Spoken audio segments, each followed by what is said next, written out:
మాస్టర్తో మాటామంతి కార్యక్రమానికి స్వాగతం. నేను మీ మాస్టర్ దుర్గా ప్రసాద్. ఈరోజు మనతో పాటు బ్రహ్మశ్రీ అల్లూరి రాజశేఖర రెడ్డి గారు ఉన్నారు. సార్ నమస్కారం సార్. బ్రహ్మంగారి కాలజ్ఞానం అంటే అందరికీ తెలుసండి. ఇది మీరు ప్రత్యేకంగా దాని మీద పరిశోధించి ఒక గ్రంథం రాశారండి. అంటే జరిగిన విశేషాలు, జరగబోయే విశేషాలు, ఇప్పుడు జరుగుతున్న విశేషాలు అన్నీ కూడా రాశారు. చాలా ఆశ్చర్యంగా ఉంది సార్. ఇప్పుడు మీరు చెప్పిన విషయాలు ఈ బుక్లో, నేను ఈ చూపించిన బుక్లు అన్నీ కూడా చదువుతుంటే అన్నీ నాకు కనపడుతున్నాయండి. ఒక్కసారి మీ ద్వారా అన్ని విషయాలు తెలుసుకోవాలనుకుంటున్నాను నేను. ముందుగా మా గురుదేవున శ్రీ శ్రీ జగద్గురు శ్రీమతి పోతుంది అఖండ అనంత కోటి సాష్టాంగ నమస్కారం తెలియజేసుకుంటూ, ఎక్కడ ఏ చిత్రం జరిగినా, ఎలాంటి ప్రళయం వచ్చినా, ఎలాంటి చిత్రం సంఘటన అయినా ముందుగా వీరభద్ర స్వామి గురించి అందరూ చర్చించుకోవడం కాకుండా మనకు బ్రహ్మంగారు ఎప్పుడో చెప్పారు అని చెప్తుంటారు.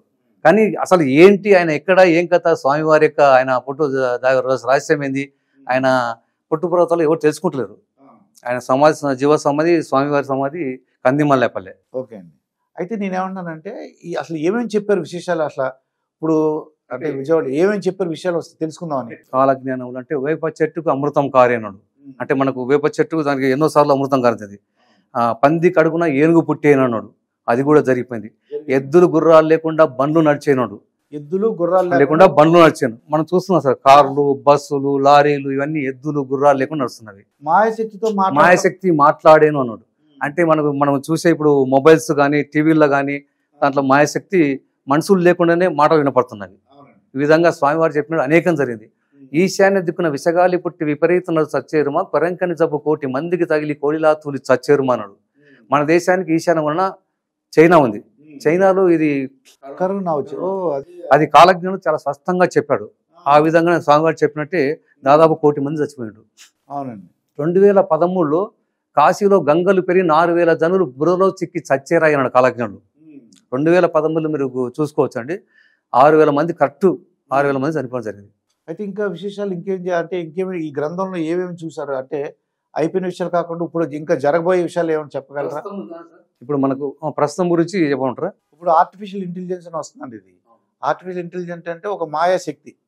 మీరు అన్నట్టు ఇవన్నీ కూడా మీరు దీంట్లో ఉన్నట్టుగా కనపడుతుంది నాకు. అంటే వీడియో కాల్స్ కానీ ఇవన్నీ కూడా మనం మాట్లాడకూడదు, ఇవన్నీ రాశారు. మాయాశక్తితో మనుషులు మాట్లాడాను.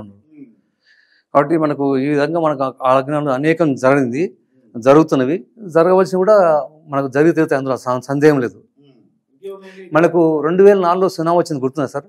ప్రభవ పార్థివ మధ్య బహు ప్రళయం నిశ్చయం అనంతరే ఆనంద మధ్య రక్తపాతవు రణరంగౌ భూమౌ బీభత్సం ప్రపంచ స్థితి అన్నాడు. అంటే 1972, 1982లో ఇది వచ్చింది ప్రవణాసం. 19 సంవత్సరం 2005 వచ్చింది. ఈ రెండింటి మధ్యన 2004లో సునామీ వచ్చింది. సునామీ వచ్చి నా రాకకు ముందు 14 పట్టణములు జలప్రహణ పాడయ్యేను అన్నాడు.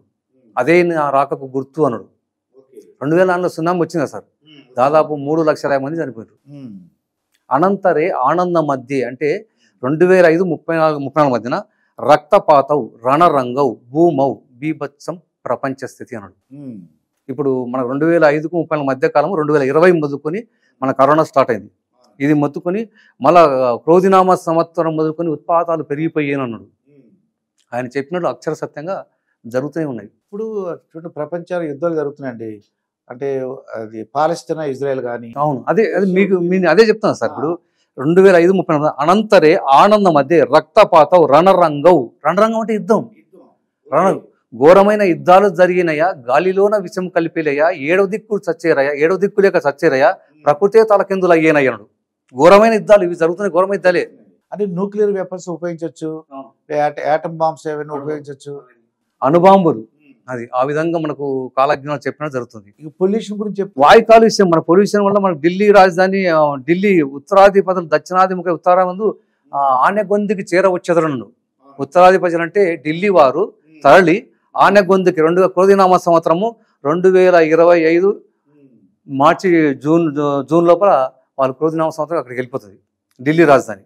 ఓకే, నెక్స్ట్ ఇయర్ ఉత్తరాధిపతులు దక్షిణాధిపతి ఉత్తరామందు ఆనెగొందికి చేరవచ్చెదరను అన్నాడు. ఆనెగొంది అంటే మనకు కర్ణాటకలోని హంపి దగ్గర ఉన్న ఆనెగొంది, అది కాకతీయుల రాజధాని. అక్కడికి రాజధాని, మన ఢిల్లీ రాజధాని అక్కడికి వస్తుంది. ప్రపంచంలో అత్యధిక కాలుష్యం ఉన్న నగరము ఢిల్లీ. అవునండి. మనం రీసెంట్గా చూసాము, భారీ వర్షాలు మొత్తము ఎంత కుంగదీసిందో. వాయు కాలుష్యం ఢిల్లీ, అన్ని రకాలుగా ఢిల్లీ మనకు సురక్షితమైన ప్రాంతం కాదు. కాబట్టి ఢిల్లీ రాజధాని కర్ణాటక హంపి దగ్గరికి వెళ్ళిపోతుంది వెళ్ళిపోతుందంట నెక్స్ట్ ఇయర్. నెక్స్ట్ ఇయర్ 2025 క్రోధినామ సంవత్సరంలో అంటే ఉత్తరాయణ నుంచి వెళ్ళిపోతాను.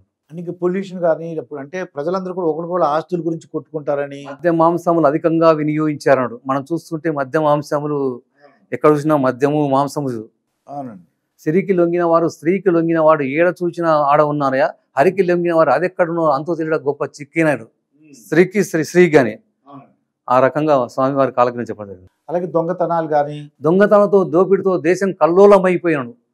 ఆత్మహత్యలతో దేశం కల్లోలం. ఆత్మహత్యలు అంటే ఇప్పుడు ప్రతి చిన్నదానికి ఆత్మహత్య చేసుకుంటారు. పిల్లలకు పుట్టకపోతే ఆత్మహత్య, పెళ్లి కాకపోతే ఆత్మహత్య, ఉద్యోగం రాకపోతే ఆత్మహత్య, ఆర్థిక ఇబ్బందులతో ఆత్మహత్య, పోలీసులు వేధిస్తే ఆత్మహత్య. అంటే ప్రతిదానికి ఆత్మహత్య. టాప్ లెవెల్లో ఉన్న వాళ్ళు కూడా ఆత్మహత్య చేసుకుంటున్నారు. ఉన్నత పదవుల్లో ఉన్న వాళ్ళు కూడా ఆత్మహత్య చేసుకుంటున్నారు. పోలీస్ డిపార్ట్మెంట్ వాళ్ళు కూడా పొలిటికల్ లీడర్ వాళ్ళు కూడా ఆత్మహత్య చేసుకుంటారు. దొంగతనాలతో పెరిగిపోయిన దొంగతనంతో దేశం కల్లోలం అయిపోతుంది చెప్పి కాలజ్ఞానం. మన కళ్ళ ముందు రోజు మనకి ఏ టీవీ చూసినా ఏ పేపర్ చూసినా ఈ కాలజ్ఞానం చెప్పబడిన విషయాలే మనకు చూడొచ్చు. ఈ ప్రపంచం మొత్తం కాలజ్ఞానం చెప్పబడింది. ఇక ఆహార సమస్య గురించి ఏమైనా ఉంటుంది అంటారా? చెప్పాను కదా సార్, ఆహార సమస్య రాబోయే కాలంలో మనకు రూపకు చిట్టాడు బియ్యం. అంటే ఈ ప్రళయం ఎప్పుడైతే మనకు జలప్రళయం తుఫాన్లు వచ్చి ఈ ఊళ్ళకు గ్రామాలు కొట్టకపోయినప్పుడు తిండి లేకపోతే 2000తో పట్టుకున్న బియ్యం వస్తాయని చెప్పి కాలజ్ఞానులు. ఇంకా వర్షాల గురించి చెప్తారండి. రక్త వర్షం జలపై చెప్పలేదంటనకపోయేరు, నరులార గురుని చేరి మొక్కుతే బ్రతకనే చేరు. చెప్పలేదంటనకపోయేరు, తప్పదిదిగో గురుని వాక్యము తప్పుదోవల బొవ్వు వారల చప్పరించు మింగు శక్తులు. చెప్పలేదంటనకపోయేరు, మొప్పెతనమున మోసపోయేరు, అదిగాక కొందరు గొప్పతనమున గోసు మీరేరు. ఇప్పుడప్పుడనగరాదు ఎప్పుడో ఏ వేలను గుప్పున దాటిపోయ్యడు గుర్ర పలుగుడు ఏర్పడును. చెప్పలేదంటనకపోయేరు, నరులార గురుని చేరి మొక్కుతే బ్రతకనే చేరు. అంటే ఈ విషయాలన్నీ మామూలుగా చెప్పండి. ఇప్పుడు అన్ని మీరు పాటలకు పాడారు. అవును. లోకమందలి జనములంతా నీరు నిప్పున మునిగిపోతారు. నీరు నిప్పు జలప్రళయం, తుఫాన్లు వస్తాయి. ఊళ్ళకు గ్రామాలు ఒకటే గంటల, ఒక సంవత్సరం పడాల్సిన వర్షము 2 గంటలు పడిపోతుంది. ఊళ్ళకు కొట్టుకపోతాయి. మొన్న దుబాయ్ లో కూడా అలాగే పడింది. అవును, దుబాయ్ సంగతి అదే 1.5 year లో పడాల్సిన వర్షము 1 గంటన్నరలో పడ్డది. అసలు దుబాయ్ లో వర్షాలు పడవు అసలు. అటువంటిది అక్కడ 1 గంటలనే పడింది. ఇంకా అంటే ఇంకేం మీరు లోకమందలి జనం నీరు నిప్పు జలప్రళయం అణుబాంబులు. ఇప్పుడు మన ఉక్రెయిన్ రష్యా కొడుతుంది. ఆ అణుబాంబులు వేసుకుంటారు. టైం లేదు, ఇంకా ఏ క్షణమైనా స్టార్ట్ అయిపోతాయి అనమాట. కాబట్టి 34 లోపల ఈయన వస్తున్నారు స్వామివారు. పూలవర్షం, రక్తవర్షం ఇవన్నీ ఆయన రాకముందు ఆ రాకను సూచిస్తున్నమాట. నా రాక ముందు పూలవర్షం కురుస్తుందంటారు, రక్తవర్షం కురుస్తుందని చెప్పుడు. అది అలాగే కన్నపిల్లల్ని అమ్ముతారు అని తల్లిదండ్రులు తమ కన్నపిల్లలు అమ్ముకుంటారని చెప్పారు అనమాట. ఇలా మన కళ్ళ ముందు రోజు మనం చూస్తూనే ఉన్నాం. తల్లిదండ్రులు తమ డబ్బు ఆర్థిక ఇబ్బందులతో పిల్లలు అమ్ముకోవడం జరుగుతూనే ఉంది. ఇంకా ఈ కుటుంబ సంబంధాలు ఎలా ఉంటాయంటారు? కుటుంబ సంబంధాలు ఆస్తి కోసం అయిన వారు చంపుకునేడు. అన్నదమ్ములు, అక్కదమ్ములు, భార్య భర్తలు, బంధుమిత్రులు ఒకరినొకరు చంపుకుంటారు. 100 రూపాయలు తాడానికి ఇవ్వకపోతే చంపేస్తున్నారు సార్. అవునండి. విచిత్రమైన రోగాలు వస్తాయి. 360 వ్యాధులే వచ్చినాయి, వైద్యమే పాడదు నమ్మండి అయ్యా, పాపాత్ర నశింప చేయ దైవ నిర్ణయం అలాగా జరిగానన్నాడు. అంటే మనకు వచ్చిన కరోనా వైరస్ లాంటివి ఇలాంటి వైరస్లు 360 రోగాలు వస్తాయి. ఆల్రెడీ వచ్చినాయి. ఇంకా 300 రోగాలు ఇంకా. మంకీపాక్స్ వచ్చిందండి. మంకీపాక్స్ స్వామివారి కాలజ్ఞానం చెప్పినట్టే పెడతడి పుండ్లు, గండమాల పుండ్లు, వీపున రాచ పుండ్లు, రొమ్మున ఈ 6 వ్యాధి రూపాలతో తల ఒక్కలై చేస్తానని చెప్పాడు కాలజ్ఞానుడు. నా మీద భక్తి లేరు, అవశ్యం నష్టమైపోయారు అన్నాడు. కాబట్టి ఆ విధంగా ఆయన చెప్పినట్టు మంకీపాక్స్ కాలజ్ఞానంలో చెప్పబడింది. మంకీపాక్స్ చెప్పబడింది, కరోనా కూడా పెడతడి పుండ్లు అంటే రాచ పుండ్లు, పెడతడి ముఖమున, కాళ్ళకు, చేతులకు ఈ బొబ్బలు లాంటివి వస్తాయి. అది మంకీపాక్సే. క్యాన్సర్ కూడా చెప్పుకుంటారు. క్యాన్సర్ అన్ని 360 రోగాలు అంటే అదే. 360 రోగాలు వచ్చినాయి, వైద్యమే పడదాయి అన్నాడు. క్యాన్సర్కి మందు లేదు. కాబట్టి ఇప్పుడు వచ్చిన కరోనా కూడా మందు లేదు. ఒకవేళ నిజంగా వ్యాక్సిన్ పనిచేసి ఉంటే 1 కోటి మంది ఎలా చచ్చిపోయేవారు? దైవ ధ్యానం కన్నా మించింది లేదయ్యా, అనంత శక్తులు అందులో ఉన్నవి. అష్ట కష్టములకు, కఠిన రోగములకు దివ్యవిషయం నమ్మండి అంటాడు. అనేక కష్టాలకు, కఠిన రోగములకు దివ్యావిషయం దైవధ్యానం అంటాడు. కాబట్టి దానికి మందు అవసరం లేదు. మందు ఇదే. ఇక బంగారం ఎలా ఉంటుంది అంటారు? బంగారం ధర ఆకాశాన్ని అంటున్నాడు కాలజ్ఞానుడు. మనకు బంగారం లెక్క చూసుకుంటే ఒకప్పుడు 60-70 చూసుకుంటే 5,000 రూపాయలు 5,000 రూపాయలు మొదలైంది సార్. ఇప్పుడు 70,000 72,000 నడుస్తుంది. బంగారం 2 లక్షలు దాటుతుంది. 2 లక్షల రూపాయలు దాటుతుంది గ్రామం, తులం. ఇక అప్పుడే పుట్టిన బిడ్డలు కూడా మాట్లాడతారు. అప్పుడు పుట్టిన బిడ్డలు మాట్లాడేది మనం చూస్తూనే ఉన్నాము. చిన్న పిల్లలు కూడా అప్పుడప్పుడు మాట్లాడడం టీవీలో మనం చూస్తూనే ఉన్నాం. మరి ఎగబడుతున్న గర్భిణీలు అని ఒకటి ఉందండి. ఆ పిల్లలకు అట్లా మాట్లాడేందుకు కోసం వాళ్ళు ఆ విధంగా చేస్తున్నాం మనం.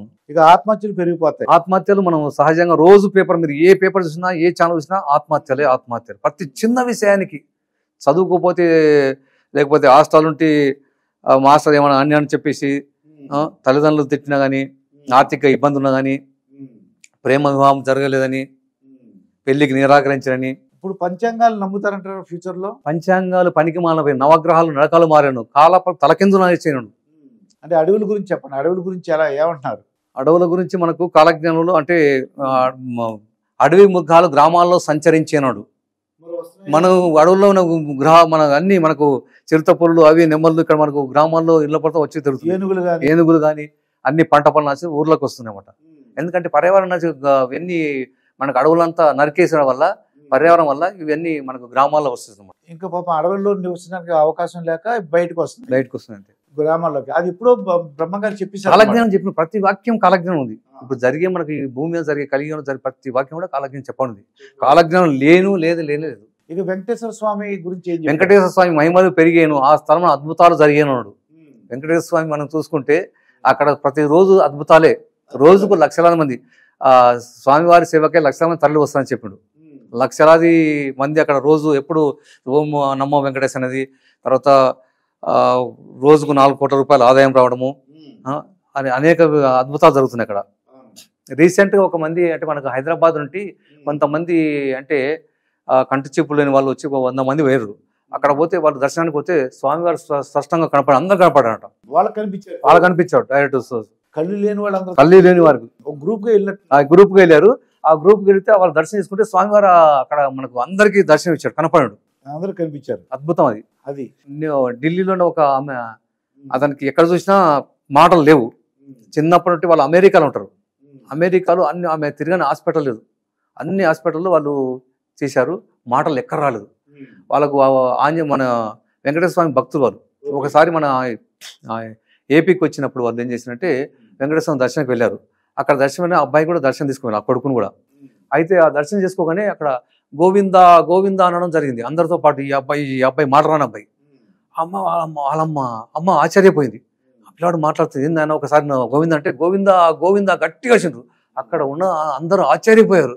ఆమె ఏం చెప్పిందంటే, ఇంతవరకు మా అబ్బాయికి అమెరికాలో ఉన్న అన్ని హాస్పిటల్ చూపించాము, ఎక్కడా కాలేదు, ఇక్కడ స్వామివారు దర్శించుకొని మా అబ్బాయికి మాటలు రావడం జరిగింది చెప్పింది. మొన్న అక్కడ వెంకటేశ్వరం కొన్ని ఏంటంటే పుల్లు వచ్చి, చిరత పుల్లు వచ్చి పిల్లలు ఎత్తుకుపోయినాయి, అవన్నీ కూడా చెప్పారు. అవును, కాలజ్ఞానం స్వస్థ అన్నీ ఉన్నాయి సార్. తిరుమలకు వెళ్ళే మార్గాలు కట్టుబడినాడు. మన కరోనా వచ్చినప్పుడు దాదాపు 80 రోజులు తిరుమలకు అంటే కరోనా కారణంగా మొత్తం ఆలయాలన్నీ మూసేశారు. తిరుమలకు వెళ్ళే మార్గాలు కట్టుబడి అప్పుడు అంటే దర్శనం నిలిపివేయడం వల్ల అక్కడ వెళ్ళే మార్గాలన్నీ క్లోజ్ చేసిండ్రు పైకి వెళ్లకుండా. కాబట్టి కాలజ్ఞానంలో ఇవన్నీ స్పష్టంగా చెప్పబడింది సార్. ప్రతి వాక్యం చాలా స్పష్టంగా ఉంది. ఇక విడాకుల గురించి, సహజీవనం గురించి. విడాకుల గురించి అంటే వివాహమైన సంవత్సరానికి విడాకులు ఇచ్చారు. ఈ మధ్యన చూసుకుంటే ఇప్పుడు మనకు యూట్యూబ్ ఇవన్నీ వచ్చిన తర్వాత, స్మార్ట్ ఫోన్లు వచ్చిన తర్వాత, మనకు సాఫ్ట్వేర్ కంపెనీలు వచ్చిన తర్వాత, ఇక మార్నింగ్ భార్యాభర్తలు ఎవరికి మార్నింగ్ డ్యూటీ, డే టైము అమ్మాయి వాళ్ళు భార్య డ్యూటీ చేస్తే నైట్ టైము భర్త, అంటే ఒకరొకరు కలిసే విధానమే లేదు. కాబట్టి ఇప్పుడు స్మార్ట్ ఫోన్లో వీళ్ళు ఎవరికి వాళ్ళు అంటే వాళ్ళ తోటి ఉద్యోగులతో ఫ్రెండ్షిప్ క్లోజ్ మూవ్ కావడము, ఆ రకంగా ఒకరికి నచ్చకపోవడం వల్ల వివాహమైన సంవత్సరానికి విడాకులు తీసుకుంటారు. సహజీవనం ఒకటి చెప్పాడని. సహజీవనం అంతా ఒకరి భార్య ఇంకొకరి పాలయ్యేను అన్నాడు. కొన్ని భార్య ఇంకొకరి పాలయ్యేను కాలజ్ఞానుడు. మరి బీద ధనవంతుల గురించి ఏం చెప్పారు? అవనిలో బీదవాడంతా ధనవంతులయ్యాడు. మరి సిగరెట్ స్మోకింగ్ అంటే ఆల్కహాల్ గురించి, మద్యపానం పెరిగిపోయాడు. అనుకుంటే చాలా మంది ఎక్కడ చూసినా మద్యపానం కానీ ధూమపానం కానీ చూస్తున్నాం మనం. నోటికి కరువులు కలుసుకొని తిరిగేరాడు. మన కరోనా వచ్చినప్పుడు మనకు మాస్కులు పెట్టుకొని ప్రతి ఒక్కరు కంపల్సరీ మాస్క్ పెట్టుకోవాలి. మాస్క్ లేకపోతే నో మాస్క్ నో ఎంట్రీ. అంటే ఏం చెప్పారండి కాలజ్ఞానంలో? నోటికి కొరవులు ఖర్చుకొని తిరిగేరు, కొరవులు ఖర్చుకొని తిరిగేరు, నో మాస్క్ నో ఎంట్రీ. మనం ఎక్కడన్నా షాపింగ్ మాల్ ఎక్కడైనా పోవాలంటే మాస్క్ లేకపోతే నీకు ఎంట్రీ లేదు. ఖచ్చితంగా మాస్క్ పెట్టుకో. మాస్క్ లేకపోతే 500 రూపాయలు పెనాల్టీ ఫైన్ అని. కాబట్టి కాలజ్ఞానం ఎంత స్పష్టంగా చెప్పబడింది ప్రతి వాక్యం కూడా. ఎండల గురించి చెప్పారండి. ఎండలు మండేను అన్నాడు కాలజ్ఞానంలో. మనం చూస్తుంటే ఎండలు ఇప్పుడు ప్రపంచంలోనే అత్యధిక ఎండపు మన ఢిల్లీలో 53% ఎండలు, 53 డిగ్రీ సెంటీమీటర్. మరి అంత వేడి అసలు తట్టుకోలేము. అది ఇంకా ఇప్పుడు 53 అనేది చాలా తక్కువ సార్. స్టార్టింగ్ ఇప్పుడు 60, 70, 80 అంటే ఆ సూర్యునికి వేడికి అగ్నివర్షం కురుస్తుంది. అగ్నివర్షం కురిసిన అన్నాడు. ఆ సూర్యుడు ఉగ్రరూపం దాలుస్తాడు. సూర్యుడు ఉగ్రరూపం దాల్చినప్పుడు సప్త సముద్రాలు, నదులు, బావులు, చెరువులు, ప్రపంచం మొత్తం నీరు ఒక చుక్కనీళ్ళలో గడిపోతుంది. మానవుని శరీరం రక్తం మాంసంతో సహా ఇంకిపోతుంది. చెరువులు, బావులు, సప్త సముద్రాలు, నదులు, జలాలు లేక ఇంకిపోయాను. జుర్రేరు నీరు ఇంకదు. జుర్రేరు అనేది బనగానిపల్లి స్వామివారి అక్కడ జుర్రేరు ఉంది. అక్కడ నీరు ఇంకదు. మానవ శరీరం రక్త మాంసంతో సహా ఇంకిపోతుంది. రక్తం లేకుండా కూడా ఎండిపోతుంది. అప్పుడు భక్తులైన వారు ఒత్తులై నిలిచేరన్నాడు. చిన్నప్పుడు బ్రహ్మంగారి కాలజ్ఞానంలో నీళ్ళు అమ్ముతారంటే నేను నవ్వుకునేవాడిని. అవును, నీళ్ళు అమ్మడం ఏంటి, ఉచితంగా ఫ్రీగా దొరికి నీళ్లు ఎవరు కొంటారు? కానీ ఇప్పుడు ప్రతి ఒక్క నీళ్లు ఎక్కడ వచ్చినా వాటర్ క్యాన్లు, వాటర్ ప్యాకెట్లు, వాటర్ బాటిళ్ళు, తర్వాత ట్యాంకర్ల ద్వారా మనం తెప్పించుకుంటున్నాము. ఆ రకంగా నీటిని అమ్ముతున్నాం సార్. ఇక రోగాలు కూడా చెప్పారు. రోగాలు ఘనమయ్యేను మందు పారకపోయేనడు. రోగాలు చూస్తున్నాము. ఆ మందు ఎంత అంటే ఆ మందు పనిచేయట్లేదు. రోగాలు పెరిగిపోతాయి. రోగాలు మొండిగా తారుతాయి, మందు పనిచేయదు. అదేనమాట. అంటే ఈ కలియుగంలో ఇవన్నీ ఆయన ఈ రకంగా ఒక్కొక్క రకంగా ఈ రకం చూసేసి సృష్టిస్తున్నాడు అనమాట. సృష్టికి ప్రతి సృష్టి అల్పజీవులు వస్తాయి. మనం చూస్తున్నాం సార్. ప్రతి దానికి సృష్టికి పరిస్థితి, గ్లోబోస్ కానీ ఇవి కానీ మనకు ప్రతి దానికి కూడా సృష్టికి పరిస్థితి చేస్తూనే ఉన్నారు. ఆర్టిఫిషియల్ గా కూడా పిల్లల్ని పుట్టిస్తున్నారు. సృష్టికి పరిస్థితి IVF అని చెప్తారు. అవును. రాజు లేని రాజ్యం వచ్చిన అదేనండి. రాజు లేని రాజ్యం వచ్చింది. ప్రజలే రాజుల ఏలేదయ్యా. గజ దొంగలు చేరే చూస్తున్నాం కదా సార్. ఇప్పుడు జరిగేది రాజుల పాలన పోయింది, నవాబుల పాలన పోయింది. ఇప్పుడు ప్రజాపాలన వచ్చింది. ప్రజలే రాజులు అవుతున్నారు, ప్రజలే పాలకులు అవుతున్నారు. ఇది కళ్ళ ముందు జరుగుతూనే ఉన్నాయి కదా సార్. అంటే గజ దొంగలే రాజ్యం వెళ్తారంటే ఇక్కడ ఇందులో మనం చూస్తున్న స్కాములు, కుంభకోణాలు చూస్తున్నాయి సార్. అంత ఎన్ని కుంభకోణాలు జరుగుతాయి, ఎన్ని స్కాములు జరుగుతున్నవి. ఒక్కొక్కరు 5 సంవత్సరాల అధికారంలో ఉంటే 1000 కోట్లు సంపాదించుకుంటున్నారు. బూటక స్వాములు కూడా వస్తారు. బూటక స్వాములు వచ్చారయ్యా, బూడిదని మహిమతో ఇచ్చారయ్యా. బూడిదని ఇచ్చిన వారు బంగారు అదే మహిమనో చెప్పండి అంటారు. చూస్తున్నాం, అంతా బూటక స్వాములే. ఇప్పుడు జనం దిక్కులేని చావు చచ్చిద్రని అన్నారు. దిక్కులేని చావు చచ్చేరు అన్నాడు. కరోనా టైంలో ఇక ఎంత ఘోరమైన సాగు చేస్తారు చూడండి సార్. ఇప్పుడు భూకంపాలు వస్తాయి, వరదలు వచ్చినప్పుడు, అప్పుడు భూకంపాలు వచ్చినప్పుడు వాళ్ళు ఎవరు దిక్కుదేమని ఎవరు అంటారు. ఏడవడానికి కూడా ఎవరు ఉండరు. ఏడవడానికి కూడా ఎవరు. 7 దిక్కు లేక చచ్చేరయ్యన్న కాలజ్ఞానుడు. ఇంకా మీకు ఈ కాలజ్ఞానం గురించి ఇంకా విషయాలు ఏం చెప్పదలుచుకున్నారు? ఇంకా మంచి అంటే మీకు తెలిసినంత రాబోయే ఇప్పుడు వయనాడులో గొడవ జరిగిందండి. అయితే అది మొత్తం కొన్ని చర్యలను కూలిపోయినాయి, చాలా మంది చనిపోయారు, ఆస్తి నష్టం జరిగింది, ప్రాణ నష్టం జరిగింది. ఇప్పుడు 2034 లోపల అంటే ఆనంద సంవత్సర స్వామివారి ఆనంద సంవత్సరం లోపల ఆనంద సంవత్సరం నాగమల్లి నర్రంతా చచ్చేటి ఇక ముందు వచ్చేనయ్యాడు. ఆనంద సంవత్సరం 2034 వస్తుంది. నర్లంతా చచ్చిపోయి ఇక ముందు వచ్చేనయ్యాడు. అంటే దాదాపు మన 700 కోట్లలో పొట్టుపోయి గట్టి నిలిచినాడు. ప్రపంచ జనాభా 790 కోట్లు. ఇక్కడ నుంటే ప్రళయాలు, భూకంపాలు, వరదలు, సునామీ, ప్రపంచం అల్లకలం. 7గురికి ఒక్కరే మిగిలి ఉంటారు. 7 ఊర్లకు ఒక ఊరు, 7 గ్రామాలకు ఒక గ్రామమే ఉంటుంది. అంటే 7:1. 7 మంది ఉంటే ఒకళ్ళే మిగులుతారు, 6 మంది నశించిపోతారు. ఈ ప్రళయాలు, భూకంపాలు, వరదలు, సునామీ, 360 రోగాలు, యుద్ధాలు, దీనివల్ల నశిస్తారు. కాబట్టి 2034కి ఈ ప్రపంచ జనాభా 120 కోట్లు ఉంటుంది. 2034. కానీ ఐక్యరాజ్య సమితి ఏం చెప్తుందంటే 1100 కోట్లు అని చెప్తుంది. ముందు వెనకాల గానకున్నారు, మురుకులై భవిలో ముందు గతిని ఎరగకున్నారు. వాళ్ళకి ఏం జరగబోతుందో తెలియదు. తెలియక 1100 అవుతుంది చెప్తున్నారు. వాళ్ళకి మీ అంచనా ప్రకారం ఎంతమంది ఉంటారు? మన బ్రహ్మంగారు చెప్పిన దాని ప్రకారం ఎన్ని కోట్లు ఉంటారు? ఇప్పుడు ప్రపంచ జనాభా 790 కోట్లు సార్. అది సుమారు ఐక్యరాజ్య సమితి చెప్తున్నారు 8 కోట్లు ఏం లేదు. కాలజ్ఞానంలో 700 కోట్లలో పొట్టు పోయి గట్టి నిలిచేనన్నాడు. కాబట్టి 790 కోట్ల జనాభాలో ఇంకా 7% పోతుంది. అంటే 80 అంటే దాదాపు 7 అంటే 70% పోతుంది సార్. 7 ఒక్కరే మిగిలి ఉంటారు. 70% మిగులుతారు, మొత్తం మిగులుతారు. మిగిలకుండా అట్లా మొత్తం టోటల్గా పోదు సార్. ఇప్పుడు భక్తులు అనేవారు దైవభక్తి ధర్మబద్ధంగా ఉన్న వారికి ఏ భయం లేదు. ధర్మానికి వ్యతిరేకంగా అక్రమాలు, అన్యాయాలు, మోసాలు ఇప్పుడు చూస్తున్నాము. 100 రూపాయలకు చంపేస్తున్నారు. తాగడానికి డబ్బులు లేకపోతే తల్లిదండ్రులు కూడా చంపేస్తున్నారు. అక్రమాలు, అన్యాయాలు, మోసాలు, ఎంత ఘోరం, స్కాములు, కుంభకోణాలు, పాపం అనేది పెరిగిపోయింది. న్యాయం లేదు, ధర్మం లేదు. కాబట్టి కలియుగంలో పాపం ఒక అమ్మాయిని 10 మంది రేపు చేస్తున్నారు. ఇదండి ఎంత ఘోరమైన పరిస్థితి. 6 నెలల పాపం అనుకుని 60-70 సంవత్సరాల వాళ్ళని కూడా రేపు చేస్తున్నారు. కాలజ్ఞానం చెప్పేసి ప్రతి వాక్యం ఉంది సార్. ప్రతి వాక్యం లేదు, కాలజ్ఞానం లేని వాక్యమే లేదు ఇక్కడ. అట్లా మరి ముక్కు పుడక అన్నారు కదా, అంటే కనకదుర్గమ్మ ముక్కు పుడకని తాగితే అన్నారు కదా, అంటే దాని అర్థం ఏంటంటే అసలు మాకు అందరికీ అర్థం. కృష్ణానది ఉప్పొంగి ఆ అమ్మవారి ముక్కు పుగను తాగుతుంది అన్నమాట. అంటే అంత నీరు అంత నీరు వస్తుంది. ఇప్పుడు మనం చూసాము, ఇప్పుడే మన ఖమ్మంలో కానీ ఇక్కడ ఏది మన మున్నేరు వాగు ఎంత గ్రోచ్. ఈ విజయవాడ కూడా దాదాపు ఫస్ట్ సెకండ్ ఫ్లోర్ కూడా మునిగిపోవడం జరిగింది. ఇది చిన్న స్టార్టింగే. ఇది 2 క్రోధినామ సంవత్సరం మొదలుకొని ఉత్పాతాలు పెరిగిపోయినాడు. ఇది స్టార్టింగే. ఈ 2024-30 ఏం జరగబోతుందో నేను కాలజ్ఞానంలో ఆ గ్రంథంలో స్పష్టంగా చెప్పడం జరిగింది. చాలా మందికి ఇది 2034 ఏంటి, ఇంకా చాలా ఉంది. కలియుగం 4,32,000 సంవత్సరాలు కదా ఇప్పుడు జరుగుతున్నది. కలియుగము అంటే వాళ్ళకు కలియుగానికి క్రీస్తు శకానికి తేడా తెలవకుండా ఇప్పుడు 2024 అంటున్నారు. అంటే మన దేశాన్ని విదేశీయులు పాలించింది కాబట్టి క్రీస్తు శకం నుండి లెక్కిస్తున్నారు. క్రీస్తు పుట్టి 2024 సంవత్సరం. అంతకంటే ముందు కలియుగం ప్రారంభమై 3,101 సంవత్సరాలు అయింది. 3,101 సంవత్సరానికి 2024 కలిపితే 5,000 కలియుగము 5,105 సంవత్సరం నడుస్తుంది. 5,000 సంవత్సరాలు నేను భూమిపైకి వస్తాను అవతరిస్తాను కాలజ్ఞానం చెప్పబడింది. అంగీరసే మధుమాసే నవమ్యం శుక్లవచ్చే భానువారే చామర్త వీర భోజ సముద్రం అన్నాడు కాలజ్ఞానుడు. కాబట్టి వీరభోగ వసంతరాలుగా స్వామివారు అవతరించడం జరిగింది. అయితే ఇప్పుడు అంటే 2000 ఇంకొక ఎన్ని సంవత్సరాలు మన మొత్తం ఈ ప్రపంచం అంతా ఉంటదంటారు? ఇంకెన్ని సంవత్సరాలు? 2034 లోపల ఇది 70% వస్తుంది సార్. కల్కి అవతారం గురించి చెప్పండి. ఎప్పుడు రావడానికి అవకాశం ఉందంటారు? కల్కి అవతార విశేషాలు ఏమిటి? కల్కి అవతారం అంటే 2034 వీరభోగ వసంతగా ఆల్రెడీ అవతరణ జరిగింది. అంగీరసే మధుమాసే నవమ్యం శుక్లవచ్చే భానువారే చామర్తం వీరభోజ సముద్రం అన్నాడు. అంటే ఎప్పుడైతే మనకు భూమి మీద పాపం పెరిగిపోయినప్పుడు గీతలో ఏం చెప్పండి అంటే పవిత్రానాయ సాధువునాం వినాయ చతుష్కం ధర్మ సంస్థాపనాయ సంభవామి యుగే యుగే.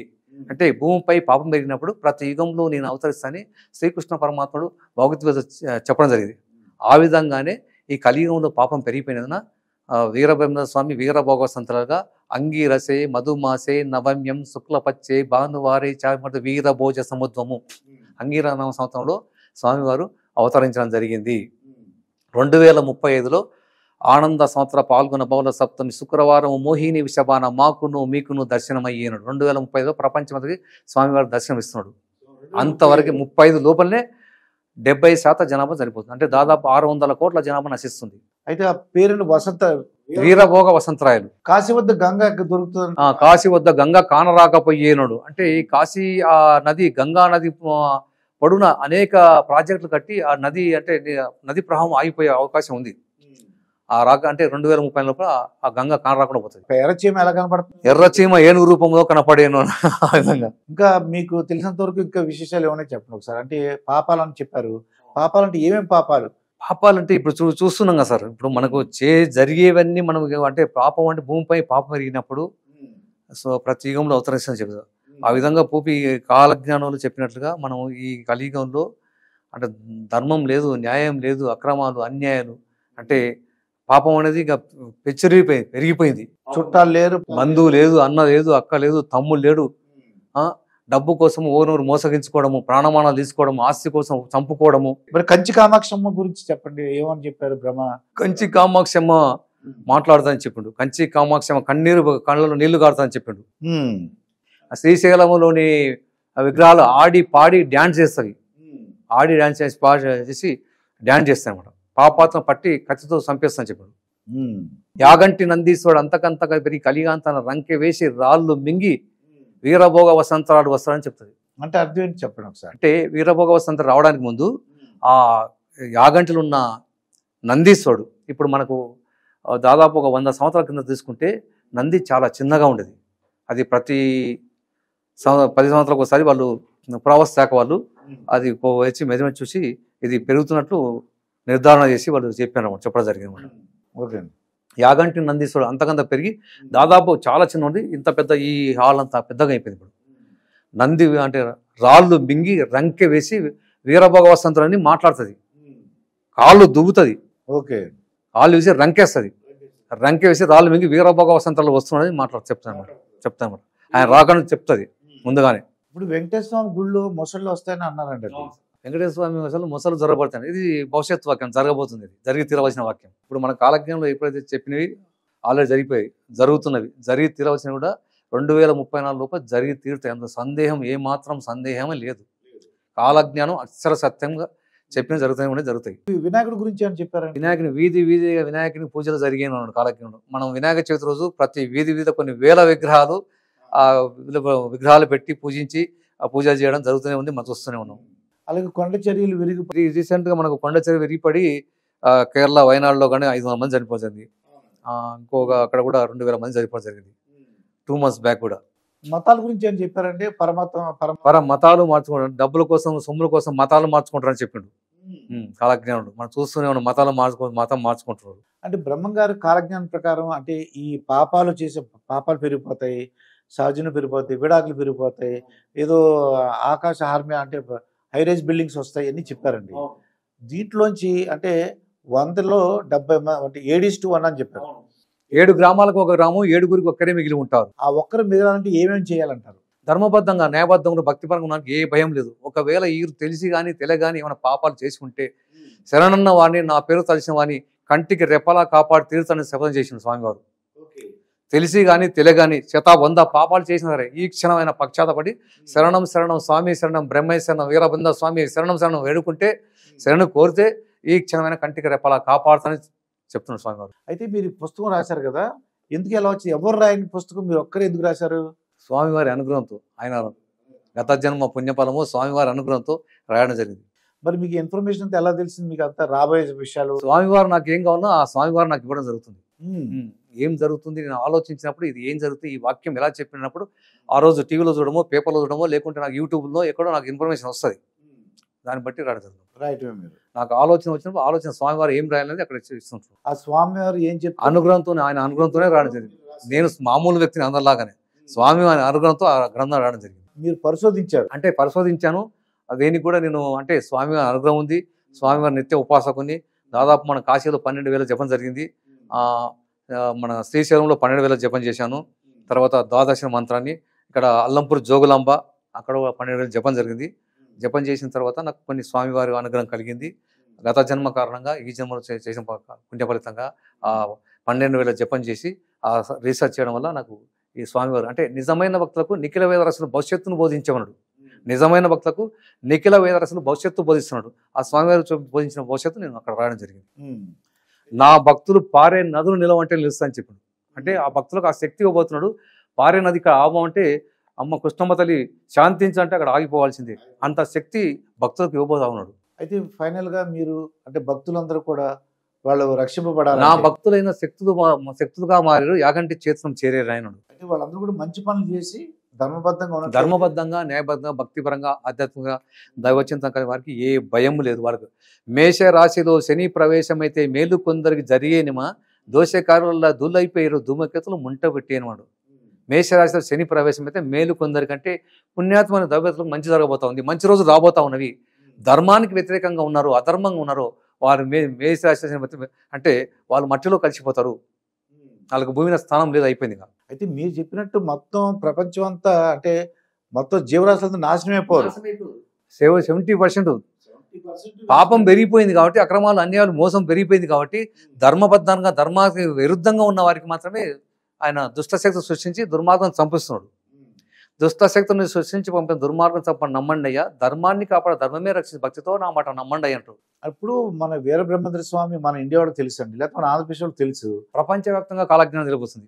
లోగాను మాగాను లోకల్లకం వల్ల కాలజ్ఞానం చూడ చేసిన వాక్కున దైవమే లేదన్న వాడు ఆత్మ రాలినట్టు రాలిపో. వాక్కున దైవం లేదు, నాస్తి వాడు దేవుడు లేడన్న వాడికి భూమి మీద స్థానం లేదు, అయిపోయింది. అంటే అమెరికా రష్యా వాళ్ళకి ప్రపంచం మొత్తం తెలిసిపోతుంది కాలజ్ఞానం. ఇప్పుడు ప్రపంచవ్యాప్తంగా ఇప్పుడు ఏముంది సార్, చిన్న ఇష్యూ జరిగితే మన ప్రపంచవ్యాప్తంగా నిమిషాల వ్యవధిలో మనం అంతా అన్ని టీవీల్లో పేపర్ ఎక్కడ అంతా వెళ్ళిపోతుంది, ప్రపంచవ్యాప్తం వ్యాపిస్తుంది. కాబట్టి అసలు ఈ కాలజ్ఞానం వీరబ్రహ్మేంద్ర స్వామి చెప్పిండు, ఎప్పుడో చెప్పి మొత్తం ఆయన లోగాను మాగాను లోకల్లకముల కాలజ్ఞానం చూడ తెలిసినయ్యా, వాక్కున దైవం లేదన్న వాక్కున రాలిపోయారు అన్నాడు. కాబట్టి ప్రపంచవ్యాప్తంగా వీరబ్రహ్మేంద్ర స్వామి మహిమలు తెలిసిపోతాయి. అప్పుడు కందిమల్లాపల్లకు వీరబ్రహ్మేంద్ర స్వామి ఆలయాలు కిటకిటలాడుతాయి. కిమ్ అని ఒక అతను ఉన్నాడండి, కిమ్ అని, నార్త్ కొరియా కిమ్. ఆ కిమ్ గాని పుతిన్ గాని ఉక్రెయిన్ వాళ్ళు వీళ్ళందరూ కూడా నమ్ముకోవాల్సిందంటే వీరబ్రహ్మేంద్ర స్వామిని నమ్ముకోవాల్సిందంటే ఇప్పుడు భక్తిపరంగా ఉన్న వారికి ఏ భయం లేదు సార్. ధర్మో రక్షతే రక్షిత, ధర్మాన్ని రక్షిస్తే ధర్మం మిమ్మల్ని కాబట్టి, ధర్మానికి వ్యతిరేకం ఉంటే ప్రళయాలు భూకంపాలు వదిలేస్తున్నామని చంపేస్తాయని చెప్తాను. అంటే కూర్చున్నవాడు కూర్చున్నట్టే, పడుకున్నవాడు పడుకున్నట్టే. హార్ట్ అటాక్ వచ్చిన వాళ్ళు ఏం చేస్తున్నట్టే వాళ్ళు ఎక్సర్సైజ్ చేస్తూ మాట్లాడుతూ డ్యాన్స్ చేస్తూ అట్లానే పడిపోతున్నారు, మాట్లాడుతూ సమసిపోతున్నారు. పడుకున్న వారు నిద్రలోనే సమసిపోతున్నారు. అవును. నిద్రిస్తున్న వారు నిద్రలో సమసిపోయారంటే మనం జర్నీ చేస్తున్నాం, రాత్రి టైం జర్నీ చేస్తున్నప్పుడు బస్సులో కానీ ట్రైన్లో వస్తున్నప్పుడు, అప్పుడు యాక్సిడెంట్ అయినప్పుడు లేకుంటే అది పడిపోయినప్పుడు నిద్రలో సమసిపోవడం, భూకంపం వచ్చిన పడుకున్న చచ్చిపోతున్నారు. ఆ విధంగా మనం చూస్తున్నాం, ఇవన్నీ చూస్తున్నాం. ఇవన్నీ బ్రహ్మంగారు చెప్పారు. చెప్పింది 100కు జరుగుతూనే ఉంది సార్. స్వామి, ఇప్పుడు కల్కి సినిమా వచ్చిందండి. ఇది ఆ కల్కి దానికి దీనికి సంబంధం ఉందంటారా? కల్కి అనేది కమర్షియల్, అది సినిమా, అది వాళ్ళు బిజినెస్ వ్యాపారంగా తీసినని. అసలు కాలజ్ఞానానికి కలికి దీనికి చాలా సంబంధం లేకుండా తీసారు. వాళ్ళకి అవగాహన లేదు. నిజంగా ఇది చదివితే అది కల్కి సినిమా చాలా అద్భుతంగా ఉంటుంది. దీన్ని చూసి మీరు ఒక సినిమా కూడా తీయొచ్చు. 2034 కలియాంతం విధ్వంస కాలజ్ఞానం. అది ఏం చెప్పాడు చాలా స్పష్టంగా చెప్పాడు. అసలు కల్కి సినిమాలో ఏమీ చూపలేదు, కాలజ్ఞానంలో చెప్పిన విషయాలు ఏమీ లేవు. అయితే వాళ్ళు ఏంటి డబ్బులు సంపాదించాలనుకుని, కానీ మన కల్కిను అంటే వీర బ్రహ్మానంద స్వామి చెప్పిన కల్కిను ఆ కల్కి సంబంధం లేదు. ఇదండి అల్లూరి రాజశేఖర రెడ్డి గారు అంటే ఈ పుస్తకం రాశారు. అంటే కాలజ్ఞానం మీద రాసిన పుస్తకం గురించి అందరూ కూడా చదవమని చెప్తున్నారు ఆయన. ఇది దీంట్లో జరిగిన విశేషాలు, జరుగుతున్న విశేషాలు, జరగబోయే విశేషాలన్నీ కూడా బ్రహ్మంగారు ఎప్పుడో చెప్పారని చెప్తున్నారు. కల్కి అవతారం అంటే 2035 లోపు వస్తుందని చెప్తున్నారండి. ఇదండి ఈ వీడియోలో జరిగింది. మరొక వీడియోతో మీ ముందుంటాను. మీ మాస్టర్ దుర్గాప్రసాద్. నమస్కారం.